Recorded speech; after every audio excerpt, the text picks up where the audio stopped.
নাউজুবিল্লাহ শব্দের অর্থ কি? আমি আল্লাহর কাছে আশ্রয় চাই। আস্তাগফিরুল্লাহ শব্দের অর্থ কি?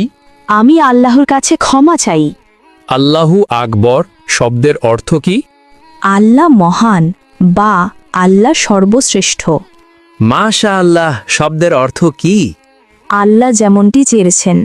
জাযাকাল্লাহ শব্দের অর্থ কি? আল্লাহ তাআলা আপনাকে উত্তম প্রতিদান দিন। আসসালামু আলাইকুম এর অর্থ কি? আপনার মৃত্যু হোক। সালাম আলাইকুমের অর্থ কি? উটের নাড়ি ভুঁড়ি আপনার জন্য। সালাম আলাইকুম এর অর্থ কি? আপনার ওপর গজব পড়ুক। আসসালামু আলাইকুম এর অর্থ কি?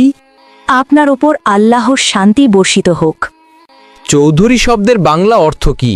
4 অঞ্চলের প্রধান। শিকদার শব্দের বাংলা অর্থ কি? জমিদারের সহকারী।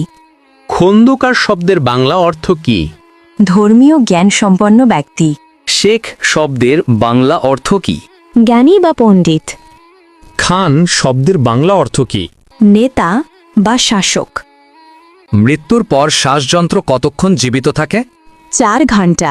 মৃত্যুর পর মস্তিষ্ক কতক্ষণ জীবিত থাকে? 20 মিনিট। মৃত্যুর পর কিডনি কতক্ষণ জীবিত থাকে? 26 ঘন্টা। মৃত্যুর পর চুল কতক্ষণ জীবিত থাকে? 6 ঘন্টা। হজরত মুহাম্মদ সাল্লাল্লাহু আলাইহি ওয়াসাল্লাম এর কতজন সন্তান ছিল? 7 জন। জাকারিয়া আলাইহিসসালামের কতজন সন্তান ছিল? 4 জন। দাউদ আলাইহিসসালামের কতজন সন্তান ছিল? 4 জন। সুলাইমান আলাইহিসসালাম এর কতজন সন্তান ছিল? 4 জন। মানুষ মৃত্যুবরণের 40 দিন পর তার রুহু বাড়িতে আসে, এটি কেমন বিশ্বাস? প্রচলিত কুসংস্কার। মাজারে ও পীরের দরবারে সিজদা করার বিধান কি? হারাম। বান্দার কোন আমলে আল্লাহ তাআলা সবচেয়ে বেশি খুশি হয়?